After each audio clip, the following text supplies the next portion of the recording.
दोस्तों, कैसे हैं आप सभी। मैं बिहार की बेटी, झारखंड की बहू सीमा आप सबों का मम्मास ब्लॉग में बहुत बहुत स्वागत करती हूँ।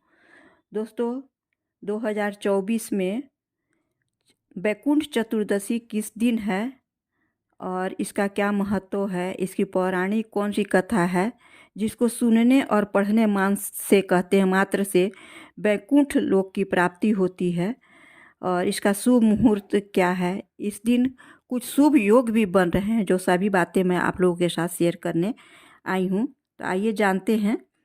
हिंदू धर्म में हर साल कार्तिक माह शुक्ल पक्ष की चतुर्थी तिथि को बैकुंठ चतुर्दशी मनाई जाती है, और इस साल बैकुंठ चतुर्दशी 14 नवंबर को मनाई जाएगी। यह दिन विष्णु भगवान और भगवान भोलेनाथ की पूजा अर्चना के लिए माना जाता है और उनको समर्पित है।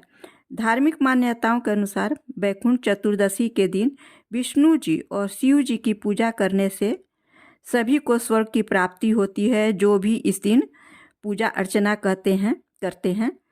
अंत के समय में भगवान विष्णु के धाम बैकुंठ में स्थान मिलता है, और इस दिन दान पुण्य के कार्यों से 10 योगों के समान पुण्य फलों की प्राप्ति होती है। ऐसी हमारी पौराणिक मान्यता हमारे धर्मशास्त्रों में बताई गई है।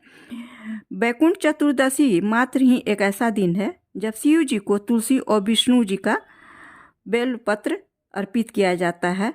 तो अब आइए जानते हैं बैकुंठ चतुर्दशी की सही तिथि, शुभ मुहूर्त और इसका महत्व क्या है।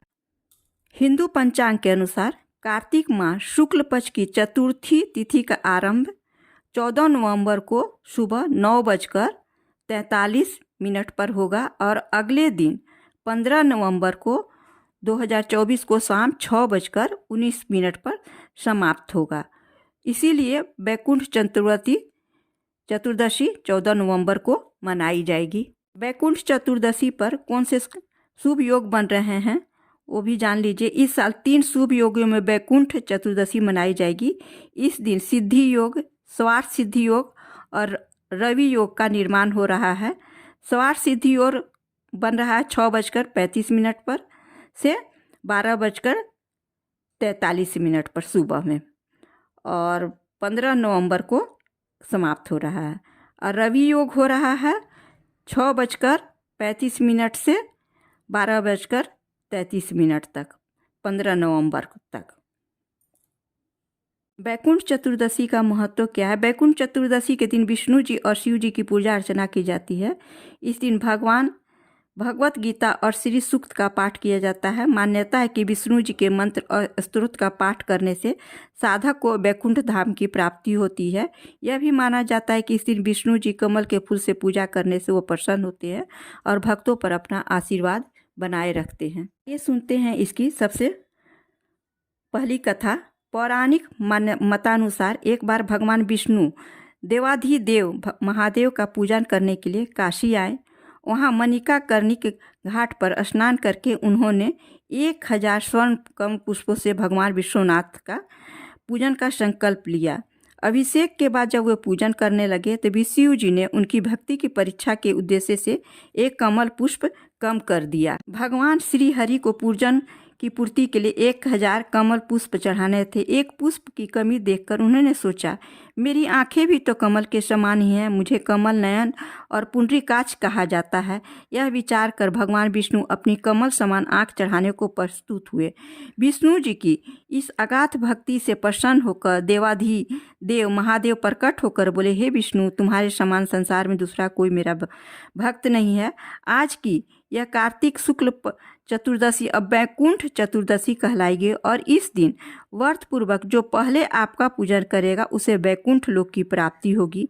भगवान शिव ने इसी बैकुंठ चतुर्दशी को करोड़ों सूर्यों की भांति की कांति के समान वाला सुदर्शन चक्र भगवान विष्णु जी को प्रदान किया। शिव जी तथा विष्णु जी कहते हैं कि इस दिन स्वर्ग के द्वार खुले रहेंगे। मृत्यु लोक में रहने वाला कोई भी व्यक्ति इस व्रत को करता है वह अपना स्थान बैकुंठ धाम में निश्चित कर लेता है। इसके बाद विष्णु जी जय विजय को बुलाते हैं और उन्हें कार्तिक चतुर्दशी का स्वर्ग के द्वार खुला रखने का आदेश देते हैं। भगवान विष्णु कहते हैं, इस दिन जो भी भक्त मेरा थोड़ा सा भी नाम लेकर पूजन करेगा वह बैकुंठ धाम को प्राप्त होगा। इसकी एक दूसरी भी कथा बहुत ही महत्वपूर्ण है। वैकुंठ चतुर्दशी की पौराणिक कथा के अनुसार एक बार की बात है कि नारद जी पृथ्वीलोक से घूमकर वैकुंठ धाम पहुंचते हैं। भगवान विष्णु उन्हें आदरपूर्वक बैठाते हैं और प्रसन्न होकर उनके आने का कारण पूछते हैं। नारद जी कहते हैं, हे प्रभु, आपने अपना नाम कृपा निधान रखा है, इससे आपको जो भी प्रिय भक्त है वही तर पाते हैं। जो सामान्य नर नारी हैं वो वंचित रह जाते हैं। इसलिए आप मुझे कोई ऐसा सरल मार्ग बताएं जिससे भगवान सामान्य भक्त भी आपकी भक्ति कर मुक्ति पा सकें। यह सुनकर भगवान विष्णु जी बोले, हे नारद, मेरी बात सुनो। कार्तिक शुक्ल पक्ष की चतुर्दशी को जो नर नारी व्रत का पालन करेंगे और श्रद्धा शक्ति से मेरी पूजन कर अर्चना करेंगे, उनके लिए स्वर्ग के द्वार साक्षात खुले रहेंगे। वैकुंठ चतुर्दशी की एक तीसरी कथा भी बहुत ही प्रचलित है और पौराणिक है। पापी धनेश्वर भगवान को भी वैकुंठ धाम की प्राप्ति हुई। तो कैसे हुई, आइए इसकी कथा जानते हैं। धनेश्वर नामक एक ब्राह्मण था जो बहुत बुरे कर्म करता था। उसके ऊपर कई पाप थे। एक दिन वह गोदावरी नदी में स्नान के लिए गया। उस दिन वैकुंठ चतुर्दशी थी। कई भक्तजन उस दिन पूजा अर्चना कर गोदावरी घाट पर आए थे। उस भीड़ में धनेश्वर ने भी उन सभी का साथ था। इस प्रकार उन श्रद्धालुओं के स्पर्श के कारण धनेश्वर को भी पुण्य मिला।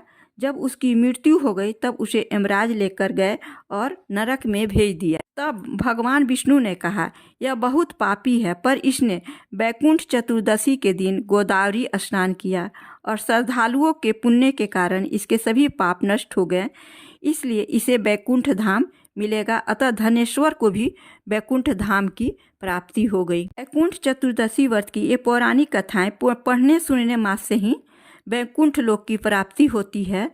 दोस्तों, यदि आप लोगों को मेरा यह वीडियो अच्छा लगा हो तो प्लीज़ लाइक, शेयर और सब्सक्राइब अवश्य कीजिएगा। जितना हो सके अपने दोस्तों में, रिश्तेदारों में ज़्यादा से ज़्यादा शेयर कीजिएगा।